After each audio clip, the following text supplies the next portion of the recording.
Robin García reside en Guatemala junto a su esposa Ofe Rodas. Ambos son padres de 3 hijos, Robin Jr., Raquel y Denise.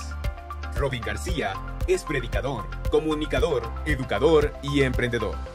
Cuenta con 35 años de ministerio pastoral, con experiencia apostólica en la formación y plantación de ministerios e iglesias.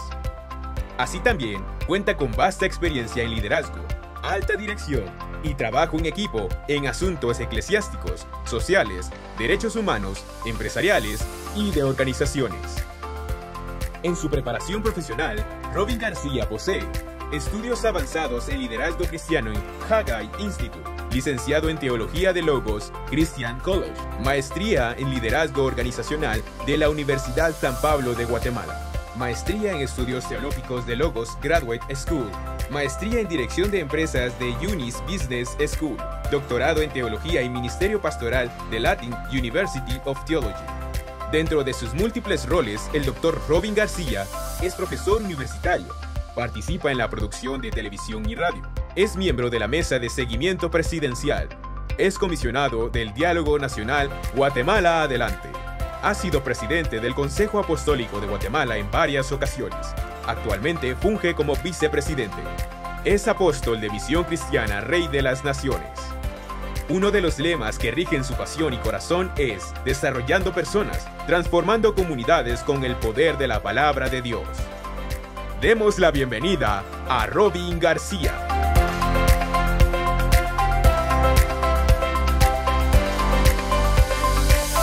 Pongámonos de pie y vamos a darle un aplauso como se lo merece el Espíritu Santo. Él es el digno de toda alabanza y gloria aquí. Él es el Señor de la iglesia. Más fuerte el aplauso en esta celebración al dador de la vida, del conocimiento, de la revelación. Él nos acercó a Jesucristo. Él es el que nos guía a toda verdad y a toda justicia. Él es el que nos consuela, es nuestro ayudador. Fuerte el aplauso al Espíritu de Dios sobre nuestra vida. Amén. Amén. Por favor, siéntense, mis amados hermanos. Es un honor estar en esta casa de bendición, de gracia de Dios. Es notoria la inspiración que este ministerio ha dado desde las familias fundadoras y las familias pastorales que hoy dirigen. Yo me siento muy privilegiado de ser amigo del apóstol Edmundo, de su familia, y hoy de compartir en este magno evento. Quiero compartir con ustedes un tema muy importante que he titulado El principio del jardín y las voces de más allá del río. Y en lo que usted se ubica con su Biblia y sus notas, quiero pedirle a mi esposa que se ponga de pie. Ella me acompaña, mi esposa Ofe. Tenemos 35 años de casados, gracias a Dios.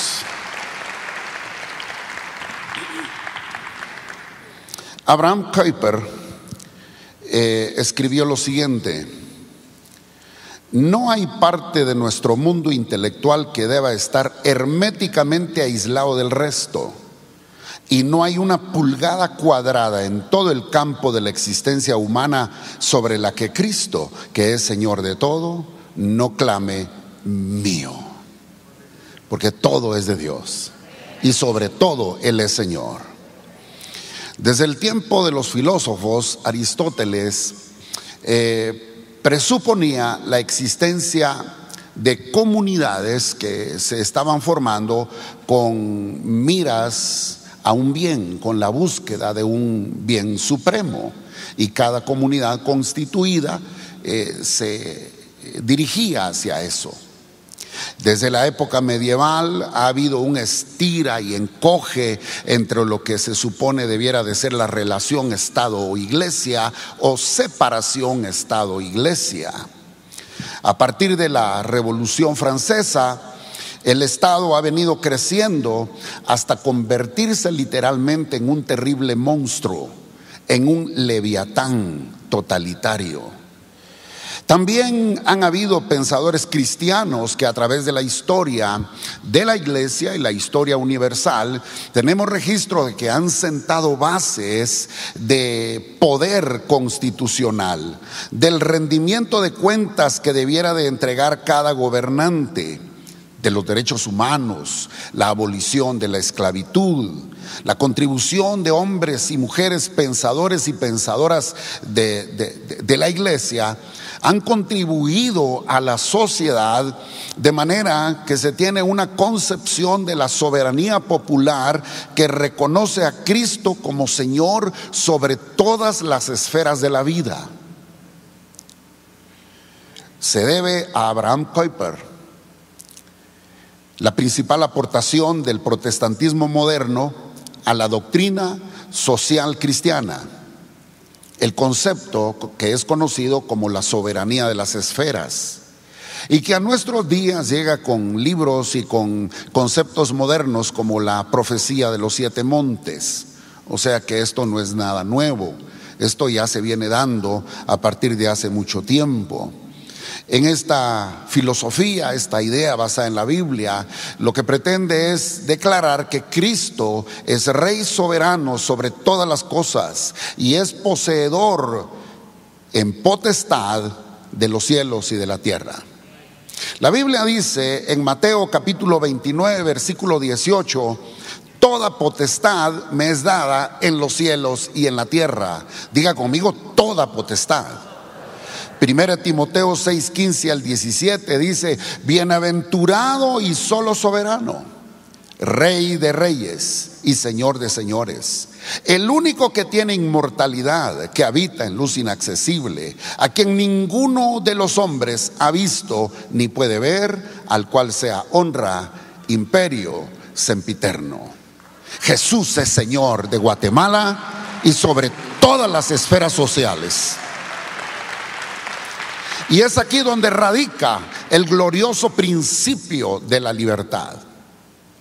Estas esferas y esta perfecta soberanía del Mesías al mismo tiempo niega la soberanía de una esfera sobre la otra, o la soberanía de los hombres sobre los hombres, sino que lo que está determinando es que cada esfera tiene su propia soberanía y que sobre todas las soberanías que interactúan, el soberano es Jesús, el Rey de reyes y Señor de señores.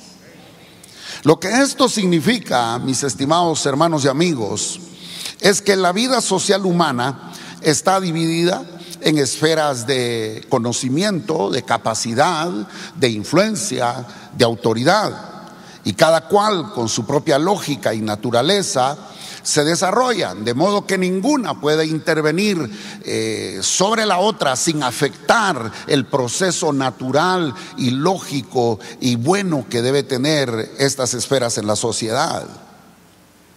Cuando una se inmiscuye en la autoridad de la otra, todo se pervierte. La universidad, por ejemplo, ejerce su poder en el conocimiento científico, en el área académica; las artes en el poder artístico; el sindicato gobierna la fuerza de trabajo. Detrás de todas estas esferas orgánicas surge una esfera que se le llama la familia, con sus derechos al matrimonio, la paz doméstica, la educación y la propiedad. Y en esta esfera también, como cabeza natural, se reconoce al hombre o a la mujer en su caso, de ejercer la autoridad inherente, no porque el gobierno se lo permite, no porque el Estado así lo dicte, sino porque el Rey de reyes y soberano sobre todas las cosas así lo ha determinado. Los profesionales ejercen autoridad en su campo: un médico en la medicina, un arquitecto en lo que es la construcción, un profesional de los medios de comunicación en lo que es su campo. En todas las esferas Dios gobierna suprema y soberanamente a través de sus ungidos escogidos. Diga conmigo, ungidos. Y ungidos no necesariamente porque son ungidos con aceite en un altar de una iglesia. Ungido significa designado, significa que tiene de parte de Dios una asignación que puede ser en el campo ministerial o en el campo secular, en el campo profesional o en el campo de trabajo. Donde uno esté asignado a una tarea, ahí tiene uno su unción. En estas esferas Dios gobierna y cada persona ejerce en libertad su llamado, y como Martín Lutero lo llamara en aquella época, su vocación. Porque cada uno tiene una inclinación, cada uno tiene algo que le llama la atención, una habilidad, una posibilidad para hacer, y en esa habilidad y oportunidad tiene una responsabilidad para dejar este mundo un poquito mejor de cómo lo encontró, para contribuir con el plan perfecto de Dios y para alcanzar ese supremo bien que nosotros buscamos, que es la felicidad que se encuentra únicamente en Dios. Cada esfera, por otro lado, es un jardín. Diga conmigo, un jardín. ¿Y qué es lo que se hace con un jardín? Se cultiva, se cuida, se desarrolla. Es decir, cada esfera es una cultura. Y aquí quiero yo sembrar otro principio, el principio del jardín, que es parte del título de esta conferencia. Porque todo en la vida se cultiva. Diga conmigo, todo en la vida se cultiva. Y por eso se llama cultura. Mire, por ejemplo, la agricultura, lo que cultiva es el agro. La piscicultura, lo que cultiva son los peces. El físico-culturista, lo que cultiva son sus músculos. Y así podríamos seguir hablando de la selvicultura, la horticultura, etcétera. Porque cultura lo que significa es eso: cultivo, crianza, desarrollo. Mientras más campo tengamos para cultivar, más fruto vamos a cosechar en todos los campos de la vida. Todo en la vida se cultiva. Diga conmigo, todo en la vida se cultiva. Ahora, la cultura, que es parte de todo lo que nosotros hacemos, y todo lo que nosotros hacemos es parte de una cultura, se conquista o se coloniza. Estas no son cosas que quedaron en los registros históricos, esto es algo que persiste el día de hoy. La conquista o la colonización se sigue dando, y la guerra ya no está en la selva y en las montañas como hace unos 40 años. Ahora la guerra es por la mente de los hombres, por el corazón de los niños y de los jóvenes. Cuando alguien desea expandir influencia o territorio, lo que hace es conquistar o colonizar, sembrar más, pues, ¿verdad? Quien desee cultivar, quien desee más cosecha, lo que tiene que hacer es sembrar más, ampliar su jardín o ampliar su campo de cultivo. Lo mismo sucede con las diferentes esferas de la sociedad. Lo mismo sucede con la cultura. Se conquista, se coloniza a través de sembrar y cultivar semillas. Los métodos modernos de conquista y colonización ahora se hace a través de inseminar el corazón y la mente. Es a través de bombardear con ideas, con ideologías, con pensamientos, con conceptos. Por eso es que existen los jardines de pensamiento. Por eso es que existen los tanques de pensamiento o ideas. ¿De dónde cree usted que viene el nombre de kindergarten? Que es un nombre que procede del alemán, que es lo que significa es un jardín de niños, porque lo que se hace desde ese kindergarten en la edad parvularia es sembrar semillas. Lo que nosotros conocemos, que dice el libro de Proverbios: instruye el niño en su camino, y aun cuando fuere viejo no se apartará de eso. ¿Va conmigo en las ideas que quiero sembrar en su jardín esta mañana? Así como un jardín entonces transforma de manera gradual lo que antes pudo haber sido un terreno baldío, la influencia se expande en medio de las culturas, crece gradualmente, a menudo es invisible, hasta que finalmente se cubre la tierra de ese cultivo o de esa cultura. Como dije anteriormente, hoy se libra una guerra, y la guerra ya no está en la montaña. La guerra, aunque vemos un episodio fatídico del otro lado del mundo, con lo que sucede en Ucrania y en Rusia. La guerra por estos lados también persiste, pero esta guerra tiene una meta: es el alma de nuestra cultura, es la mente de los hombres. Es vital entonces que tengamos la habilidad de ver qué es lo que está sucediendo detrás de todo lo que pasa, y ser nosotros como lo eran los hijos de Isaacar, porque dice en primer libro de Crónicas 12:32: de los hijos de Isaacar 200 principales, entendidos en los tiempos, que sabían lo que Israel debía de hacer, cuyo dicho seguían todos sus hermanos. Repito nuevamente: de los hijos de Isaacar 200 príncipes, diga conmigo, entendidos. Entendidos en los tiempos, diga conmigo, con conocimiento, porque sabían lo que Israel debía hacer. Y número 3, diga conmigo, influencia, porque dice, cuyo dicho seguían todos sus hermanos.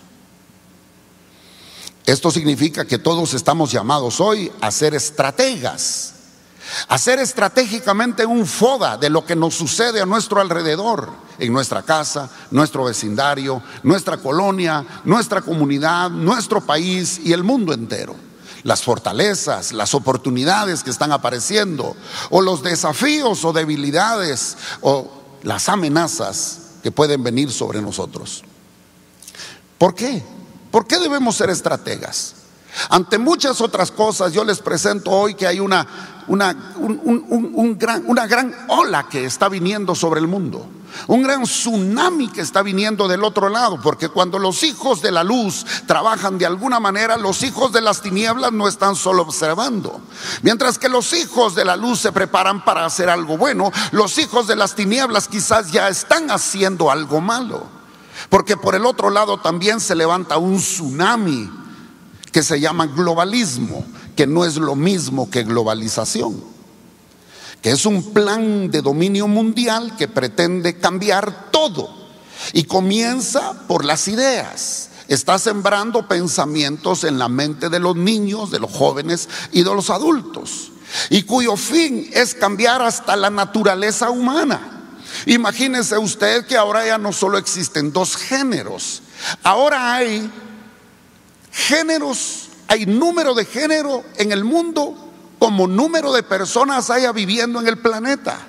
Hay más de 7 billones de personas en el mundo. Esto significa que pueden haber 7,000 millones de posibilidades de géneros que se le ocurran a la persona, porque es lo que la percepción de cada quien le dicte. Alguien se percibe mujer, se percibe hombre, o se percibe las dos cosas, o se percibe un animal, o se percibe una máquina. Esto está cambiando lo que es la naturaleza humana, lo que se conoce como transgénero o transnaturaleza. Este globalismo lo que busca es el control de la familia, el control de la natalidad. Imagínense usted que desde 1980 se calculan que van habiendo en el mundo más de 1.400 millones de abortos. Más de 1.400 millones de abortos. Por otro lado, la eutanasia está viniendo cada vez a la legislación de los países. ¿Y qué es la eutanasia? Sino el esfuerzo por limpiar de viejos el mundo. Esto significa que la idea de estos es que en los próximos congresos de lluvias de gracia no se van a estar aquí premiando a los que tienen 30 años, porque tal vez ya ni van a estar aquí. Eso es lo que quisieran. Quieren limpiar de enfermos, quieren limpiar de personas discapacitadas el mundo. No solo se quiere reducir el número de habitantes en el mundo, sino se quiere evitar que nazcan los niños que se presume vienen con alguna dificultad congénita. Se quiere limpiar al mundo de discapacitados.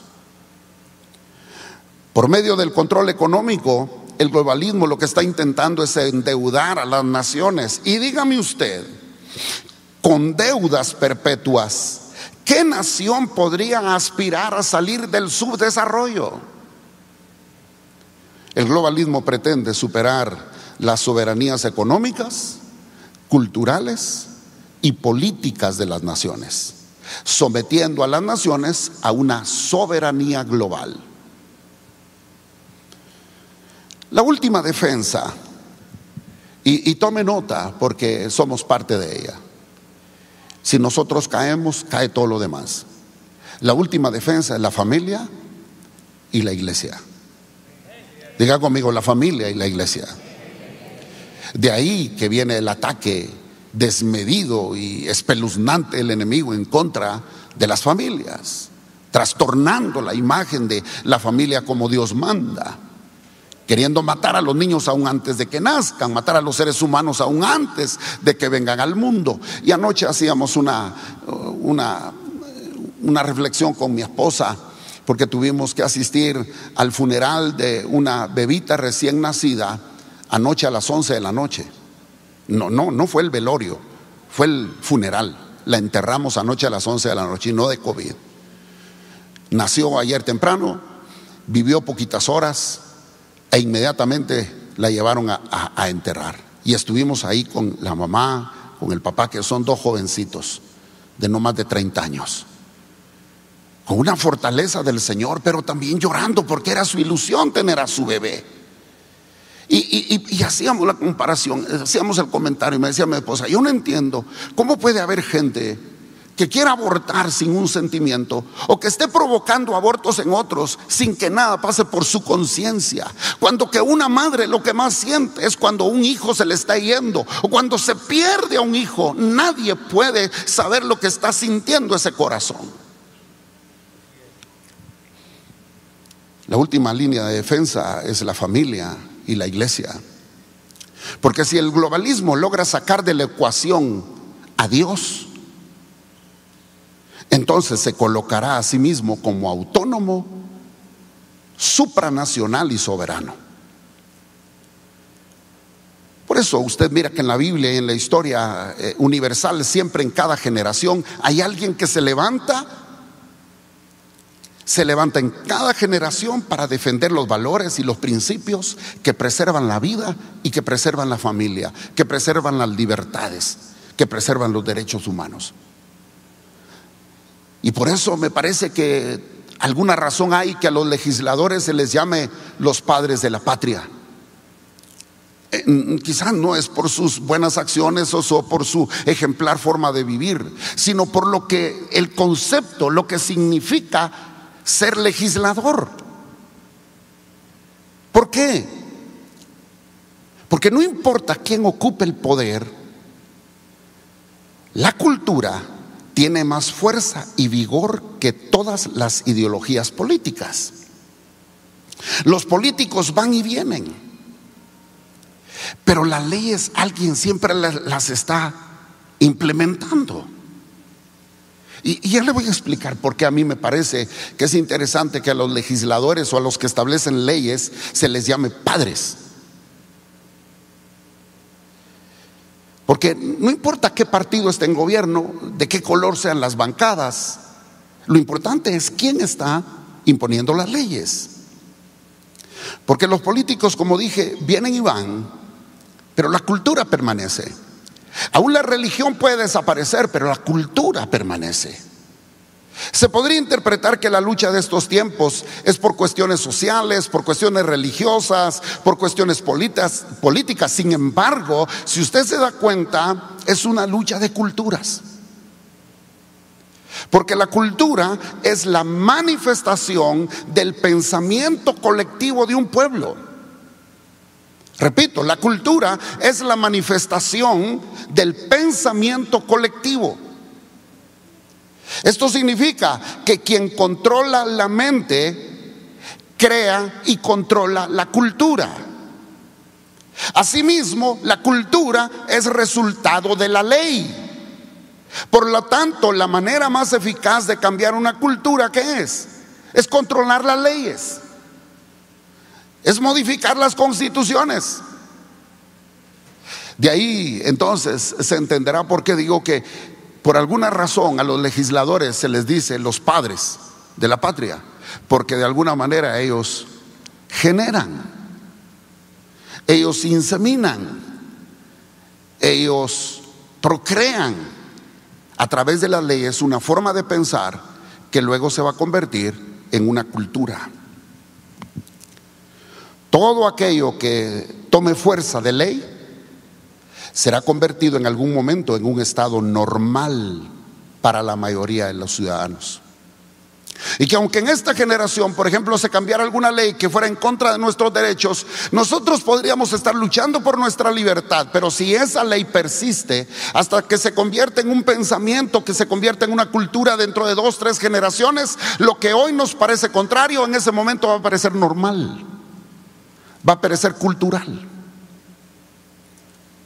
Se comienza sembrando ideas, como dije, en el kindergarten, en la lectura inicial. Luego se cultiva como un jardín hasta imponerse como una ley para volver aquello normal. En algunas sociedades ya es normal que se aborte en los primeros meses. En Colombia recién el Poder Legislativo pasó una ley que pueden ya abortar a los 6 meses.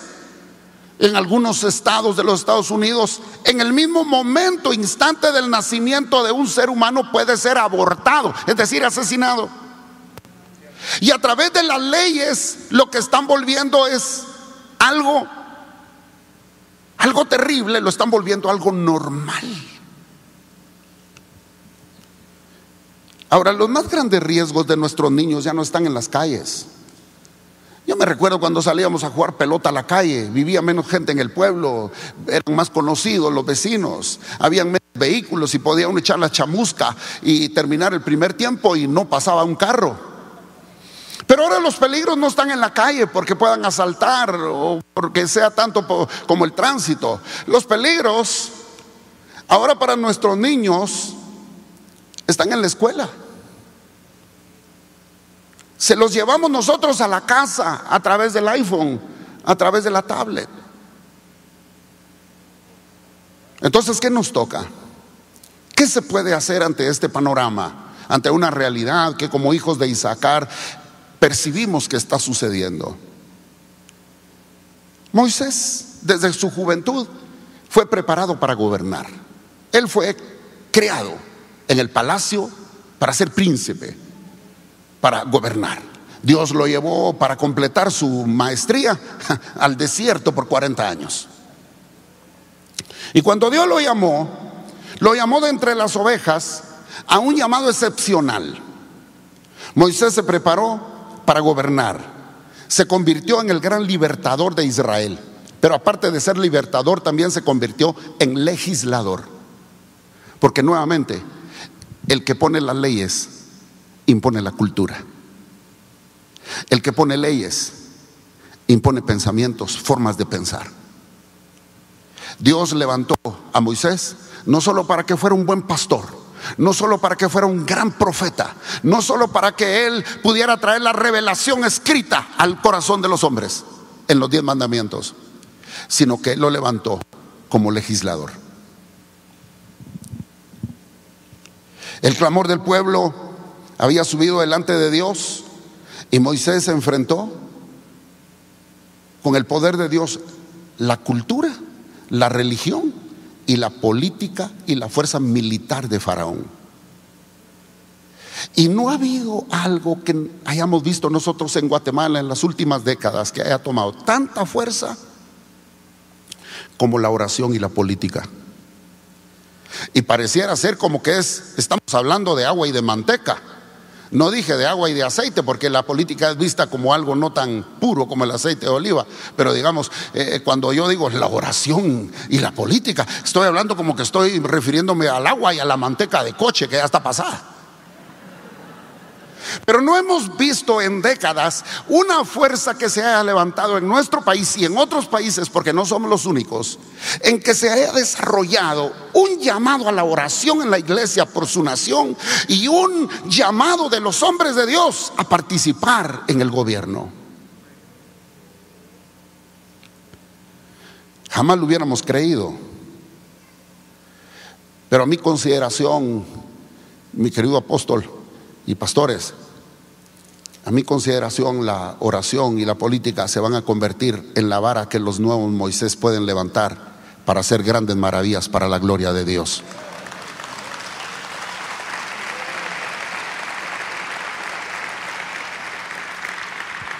No me estoy refiriendo a una política partidista.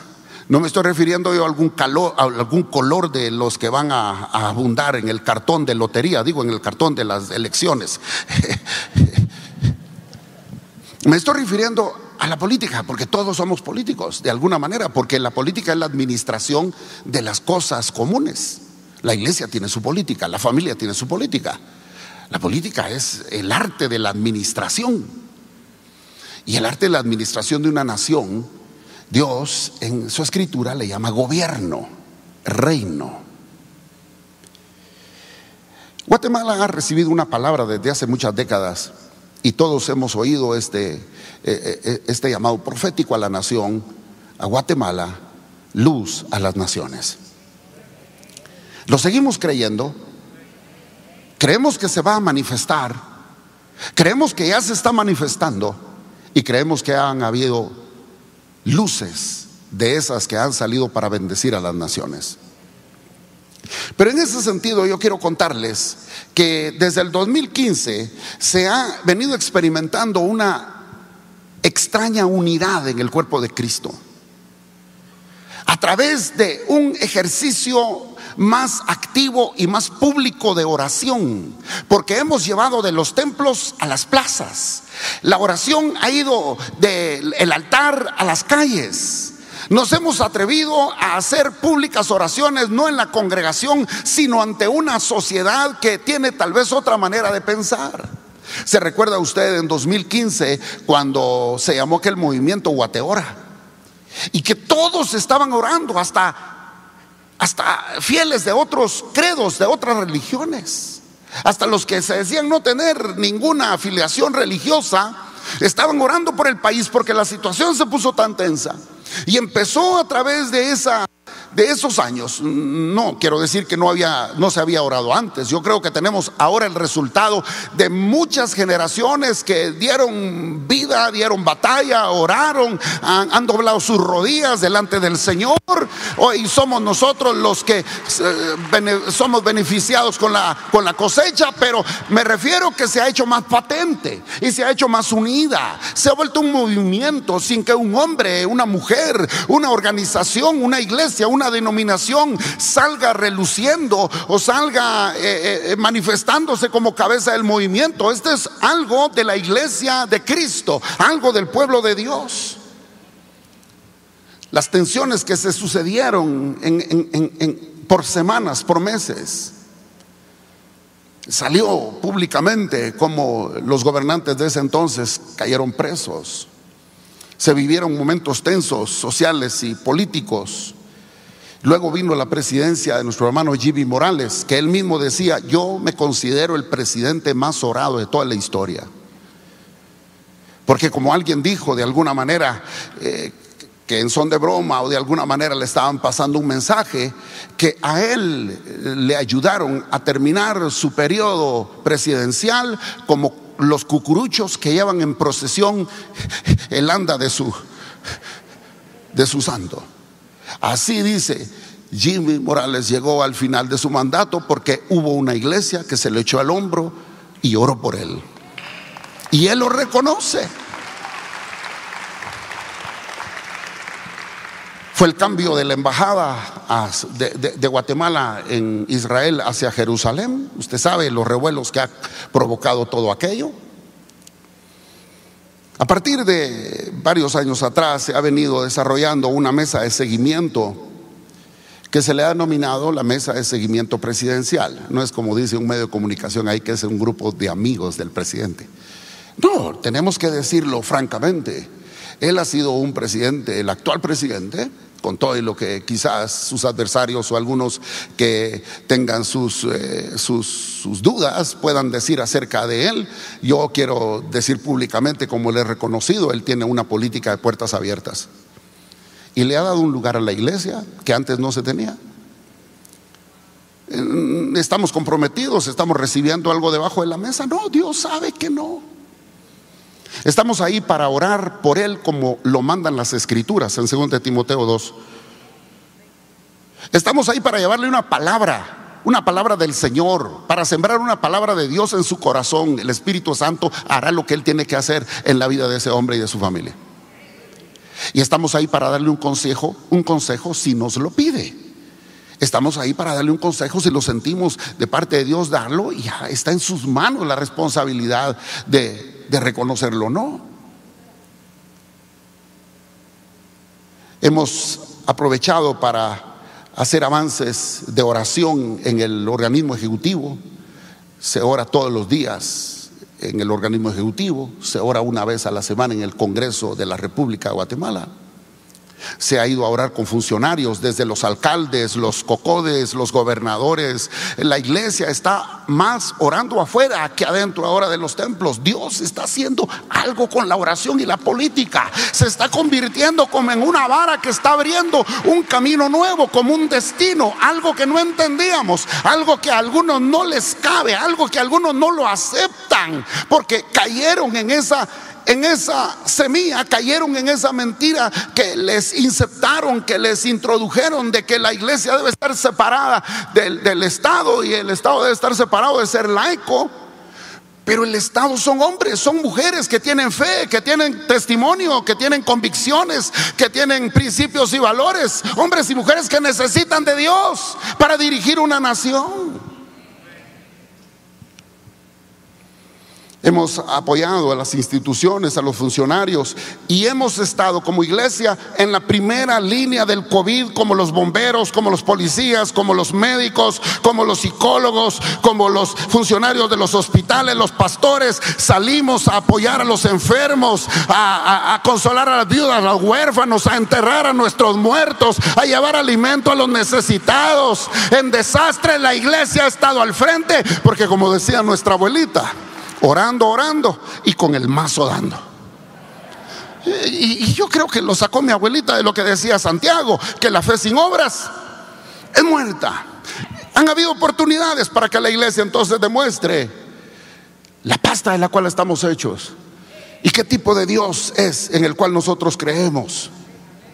Por otro lado, se han dado mesas de trabajo en diferentes ministerios e instituciones como la SAT, donde se ha logrado detener persecución a pastores e iglesias, cosas que están fuera de la Constitución, que están fuera de ley. No estamos allí para pedir privilegios especiales, no estamos ahí para influir de una manera negativa. Estamos ahí para defender los derechos del ciudadano, los derechos de la iglesia.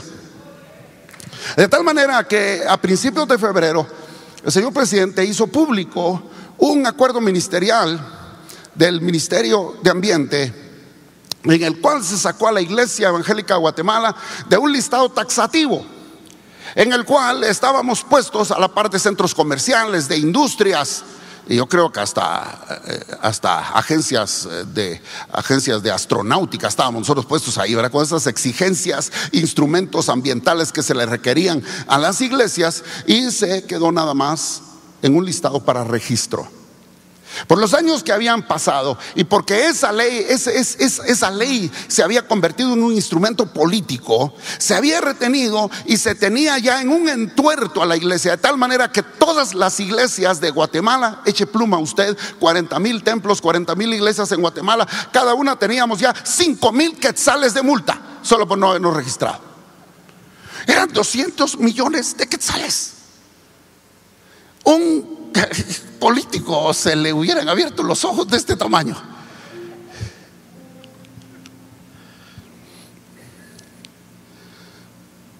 Pero se logró a través de esas mesas de trabajo en la cual la iglesia, a través de ministros, a través de pastores, nos hemos sentado, y donde se ha dado la oportunidad de platicar, de exponer posibilidades y de tender puentes. Porque yo creo que es más fácil llegar a la voluntad de los hombres si primero se toca su corazón. Yo creo que es más fácil que a usted y a mí, el vecino, nos abra la puerta si tocamos amablemente en lugar de patearle la puerta.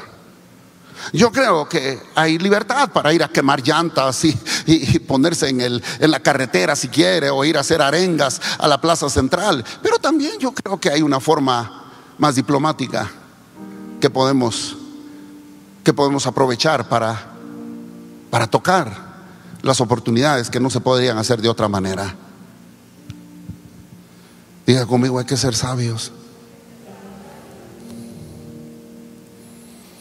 El año pasado, el 25 de julio, el señor presidente hizo pública la política de protección a la vida desde su concepción y la institucionalidad de la familia, que consta de 99 acciones, que 11 ministerios se han unificado para optimizar resultados en beneficio de la familia y la protección de la vida desde su concepción hasta la muerte natural. Inmediatamente, como ustedes supondrán, se puso varios amparos en contra del señor presidente, en contra de la política, y la Corte de Constitucionalidad suspendió en definitiva ese trámite porque no tiene materia. Este logro se unió luego, el 12 de octubre del año pasado, la firma de la Declaración de Ginebra, que son varias naciones pro salud de las mujeres y protección de la familia. A esto también le sumamos varias iniciativas que hemos tenido en una mesa, que aquí es donde yo quiero que tenga usted su corazón abierto, su corazón y su mente circuncidada, porque voy a tocar algunas vacas sagradas. Sí sabe usted el concepto de las vacas sagradas, ¿verdad? Hay países donde una vaca se para en medio de la calle y de ahí nadie la mueve porque es sagrada, nadie la toca. Así hay cosas en nuestra mente, conceptos e ideas que nadie los toca porque son sagrados. Por eso hoy les voy a tocar un par de vacas. De todas maneras yo me voy. Varios de estos logros, como por ejemplo la iniciativa de ley en el Congreso de la República, una iniciativa de ley por la libertad religiosa y de culto, no es un esfuerzo solo de pastores y de la iglesia evangélica. Nos hemos sentado en esa mesa no solo con los funcionarios, sino también con líderes de otras confesiones religiosas. Es una mesa interreligiosa. ¡Ecuménico! Empiezan a gritar algunos. Si vamos a la etimología de la palabra ecumenismo, pues sí, porque significa unidad. Si vamos a la especulación ecuménica religiosa, no, porque no estamos ahí para ver qué llevamos al culto. Estamos ahí, como yo les dije, para intervenir en las leyes, porque las leyes son las que crean cultura. Y si nosotros no salimos a esa puerta de oportunidad, si no nos subimos a esa ola de oportunidad, alguien más lo va a hacer. Y alguien más que quizás no tenga la misma luz que nosotros tengamos de la palabra del Señor. No sé si me está escuchando. El año pasado también inició una gran iniciativa que se llama Guatemala Adelante, que es un diálogo y acuerdos de país, en el que se está llamando a todos los sectores del país para tratar 4 temas importantes de necesidad en el país. Para empezar, con la pandemia. Luego se sigue con la inclusión económica. Luego se va con la reactivación económica. Luego se sigue con lo que es la situación de la justicia y la corrupción, para luego abordar el tema de la multiplicidad, de la multietnicidad del país. Son temas que hay que entrarles en algún momento, y que porque los que debieran estar en la palestra buscando la unidad y el desarrollo del país no lo han querido hacer, no se ha podido. Otros se han metido con una agenda que lleva a la polarización, a la división entre hermanos guatemaltecos. Pero esta iniciativa Guatemala Adelante, que es un diálogo, hay representantes de todos los sectores. Hay 5 organizaciones que representan a la iglesia evangélica, y es la primera vez que se le invita a la iglesia evangélica que tome lugar en un ejercicio de estos. Hermanos, podríamos quedarnos dentro del templo. ¿Qué necesidad tenemos? No nos van a pagar nada, pero no podemos de otra manera ser sal y luz en este mundo si no salimos a estar entre los hombres que necesitan luz y sal, la sal que nosotros tenemos.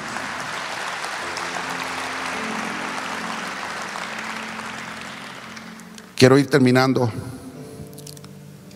porque me quedan como 40 minutos.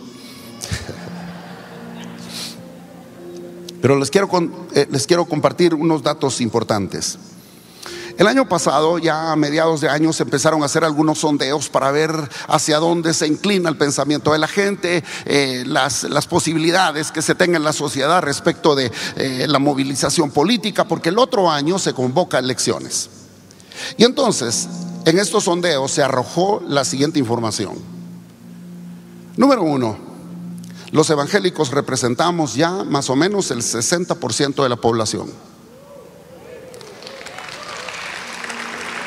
Bueno, aplauda.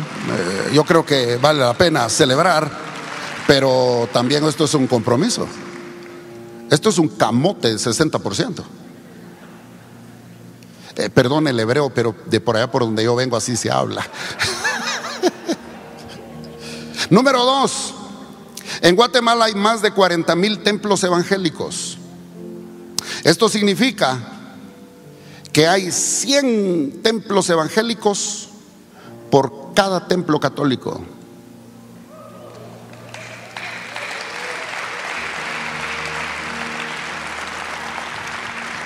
Dígame usted si Dios no tiene alguna gracia sobre Guatemala. Número 3, de las personas encuestadas, 7 de cada 10 dijeron que van al culto los domingos. Solo aquí Lluvias dice que todavía no vienen, ¿verdad? Dijiste. Pero el año pasado, con todo y la pandemia, 7 de cada 10 personas encuestadas dijeron que van porque necesitan ir a buscar a Dios.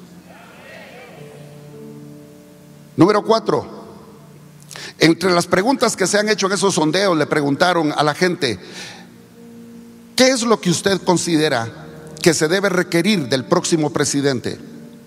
Y la respuesta se dio en 3 líneas, diciendo que conozca de seguridad, que conozca a Dios y que conozca de economía.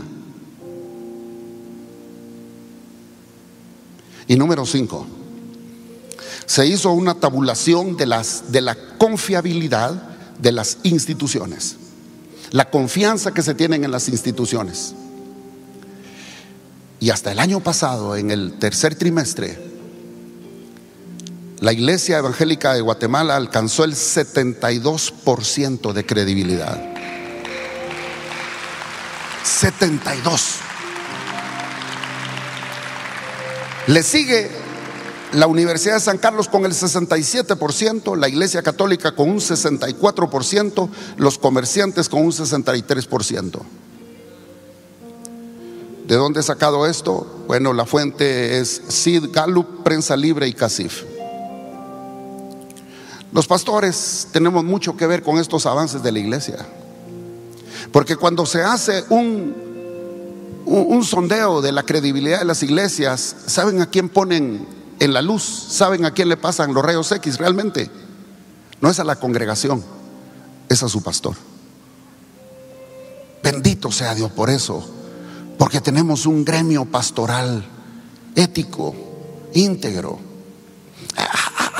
No somos perfectos, hermanos, tampoco no nos hagamos los ángeles, ¿verdad? No nos consideremos la cuarta persona de la Trinidad tampoco, ¿verdad? No. Tenemos nuestras fallas. Hay los contados por ahí que son unos bandidazos, pero la mayoría, gracias a Dios, nos portamos bien. ¿Cuántos que se portan bien están aquí? Que levanten la mano, que le den gloria a Dios.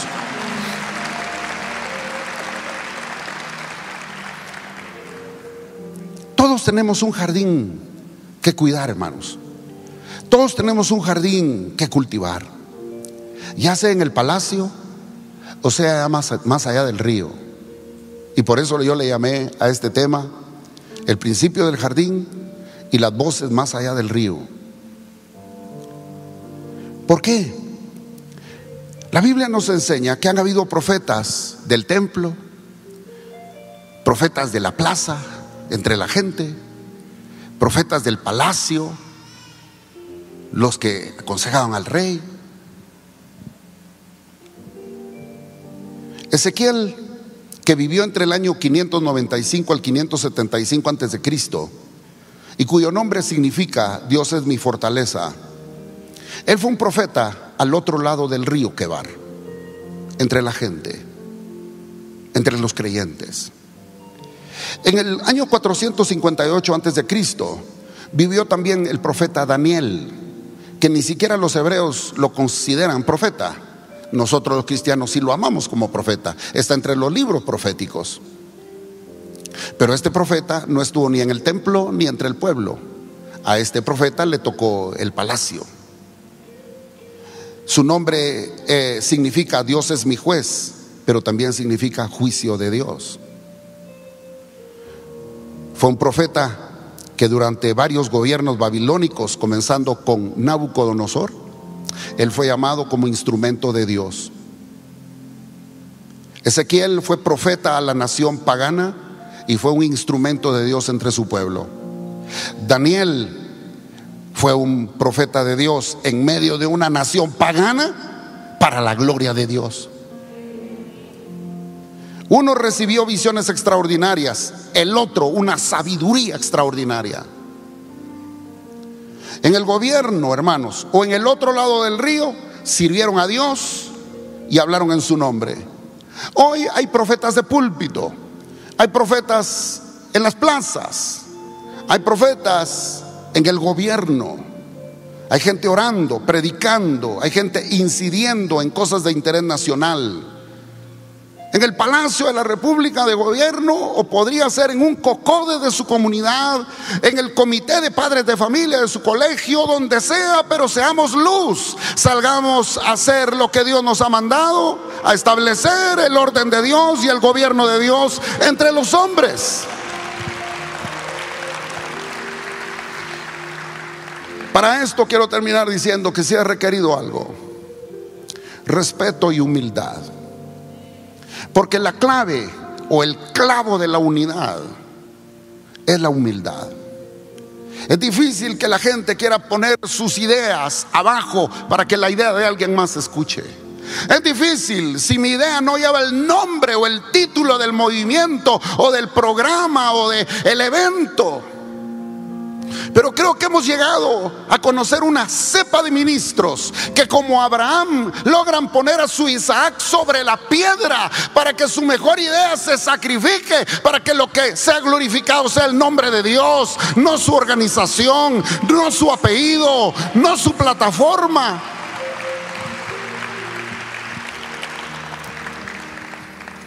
Cada uno de nosotros, donde Dios nos haya puesto, levantémonos como el pueblo se levantó en el tiempo de Nehemías. Cada uno alrededor del muro, construyendo la parte que le correspondía para poderle dar vivienda y protección a su familia. En una mano la espada y en otra mano la cuchara de albañil. Pero cuando todos escuchaban el shofar, cuando escuchaban la trompeta, todos acudían a defender el lugar que necesitaba ser defendido. Cada uno en su lugar, pero atentos cuando seamos llamados al otro lugar. Puestos de pie,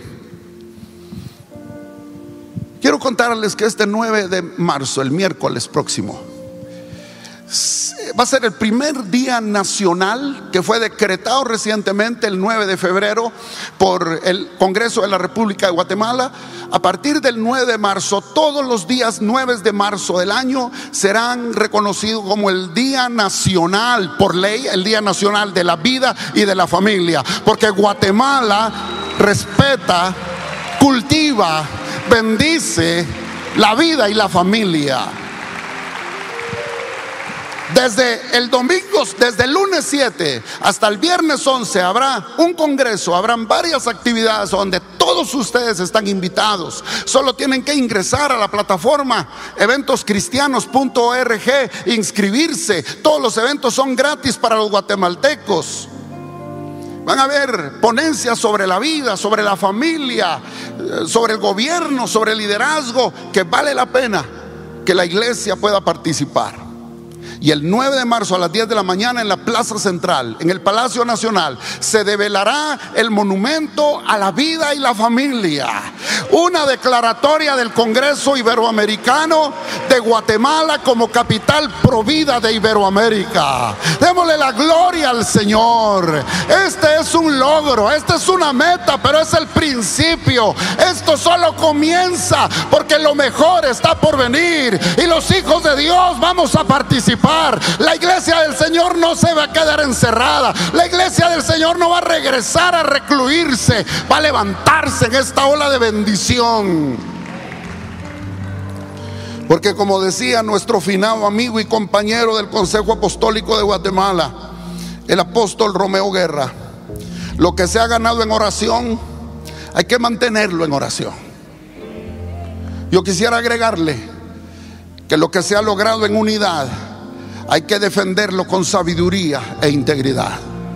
Hermanos, les animo con todo mi corazón que oremos por Guatemala, que oremos por las naciones, hasta donde estará llegando este mensaje y hasta donde nosotros enviamos nuestra bendición, a Europa, al norte de América, a Centroamérica, a Sudamérica, a todos los pastores, a las lindas congregaciones de esta red y a otros lugares donde esté llegando, declarando que este es el tiempo de la iglesia del Señor para establecer el reino del Señor en la tierra. Es aquí, ahora, a través de nosotros. Para este tiempo el Señor ha levantado a su iglesia y vamos a decir: sí, Señor, envíame a mí.